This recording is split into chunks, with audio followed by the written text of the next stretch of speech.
लोग आराम और चैन से बिल्कुल आधी आधी रात चलते थे, बिल्कुल बेखौफ लोग थे। ये अचानक एक ऐसा मामला हुआ है कि जिसमें आज पूरे गांव के अंदर लोगों के दिल और दिमाग पर वो खौफ बैठ चुका है कि पूरी रात पूरे गांव के लोग नहीं सोए हैं।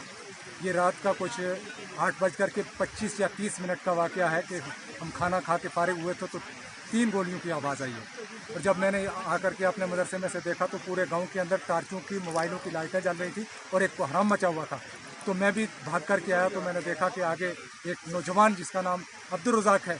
और मैं गुजारिश ये करूँगा, क्योंकि वक्त की किल्लत है, आपने भी कहा है कि मुख्तसर बोलना है, मैं ये कहता हूँ कि इस वक्त इनकी ज़िम्मेदारी में थी, एक इनकी वालदा हैं और दो इनकी बेटियाँ हैं, 3 बेटियाँ हैं, 2 बेटे हैं, 5-6 हो गए और एक वालदा हो गई 6 और एक घरवाली हो गई 7।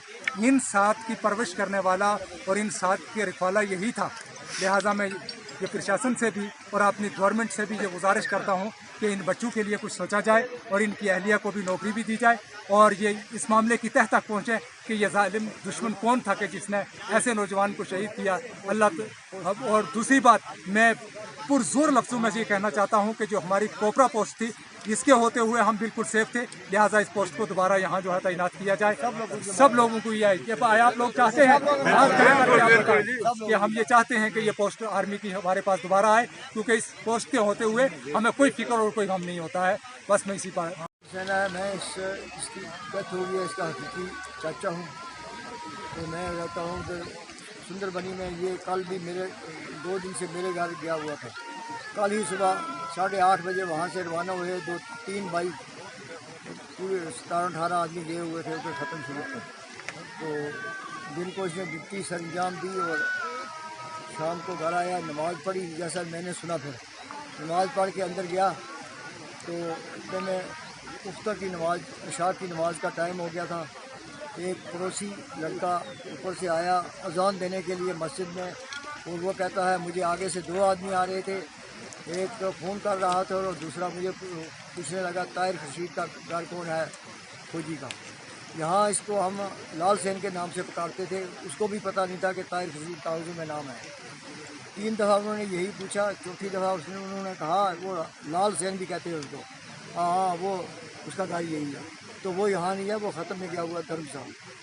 अच्छा चलो अंदर, तो उसको बोलो, घर वालों को बोलो कि हमारे 10-15 आदमी आए हैं स्कूल में, उसके साथी, तो उनके लिए खाना बनाओ। अच्छा वो पहले कहना मैं आज़ाद दे कर आऊँ, है नहीं चलो आगे दबाया, ले गए अंदर।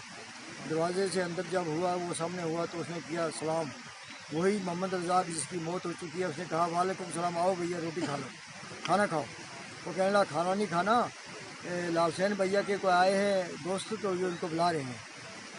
تو لال حسین ادھر بیٹھا ابھی کھانا کھانے لگا تھا, اس کا فون ادھر پڑا تھا الماری میں, تو اس نے جلدی اٹھ کر وہ فون اٹھایا تو اس کو بھائی کو پوچھنے لگے وہ لال حسین کہاں ہے فوجی. اس نے کہا وہ یہاں نہیں ہے, لیکن لال حسین نے اپنا فون اٹھایا اور سامنے آ گیا اس کے ساتھ. تو باہر نکلتے اس نے پیچھے سے جیسے لال حسین بول رہا ہے گن رکھی ادھر, تو اس نے اس کو دھکا کرایا, ایک کمرے میں گرا دیا تو خود چھلانگ مار کر بھاگ گیا. اس کے پیچھے فائر ہوتے رہے 10-15, 1-2 آدمی گئے ہیں مطلب 200 میٹر تک, تو اس کے بعد ایک آدمی گیا ہے 1 کلومیٹر تک اس کے پیچھے. تو جو پیچھے تھا اس نے اس کو فائر مارا تو وہ گرا, تو موقع پر ہی اس نے جان نکل گئی. اور یہ ہمارے ساتھ بہت بڑا جرم ہوا ہے, یہ کوئی جہاد نہیں ہے, یہ تو غداری ہے, یہ تو جہالت ہے, تباہی ہو رہی ہے. اس کے گھر کے 6 نفر ہیں, بیوی بھی اس کی ہے, ماں بھی ہے, ساتھ ہیں, تو 3 بچیاں ہیں, 2 بچے ہیں, اور کمانے والا یہی تھا. اب جو بھی میڈیا والا آیا ہے, ایس ایس پی صاحب آئے ہیں, آگے ہو سکتا ہے کوئی کارروائی ہو, لیکن انہوں نے حال چال ہی پوچھ کر چلے گئے ہیں. موقع پر ہمیں کچھ حوصلہ افزائی کا کوئی یقین نہیں دلایا ہے. ہم چاہتے ہیں کہ اس کی گھر والی کو اگر کچھ نہ کچھ کمپنسیشن ہو جائے, کوئی نوکری مل جائے چھوٹی موٹی, تو وہ تو نہیں آ سکتا, لیکن بچوں کی زندگی بچ سکتی ہے اس حساب سے. تو دوسری بات یہ ہے کہ ملٹنٹ کہیں دور سے نہیں آئے, یہاں سے جنگل ہے 1 گھنٹہ لگتا ہے. تو جو ہمارے گھر ہے دائیں بایاں اگر چھان بین کے لیے کی جائے تو وہ نہیں ملیں گے, لیکن مطلب پتہ چل جائے. یہاں لوکل بھی انوالومنٹ ہے اس مسئلے میں, باہر کا کوئی نہیں ہے. پاکستان سے آ کر ان کو زمین کا جھگڑا نہیں تھا, کوئی رشتہ داری کا نہیں تھا. تو اس لیے ہم کہتے ہیں گورنمنٹ سے کہ اس کا پیچھا کیا جائے اور غداروں کو ڈھونڈا جائے.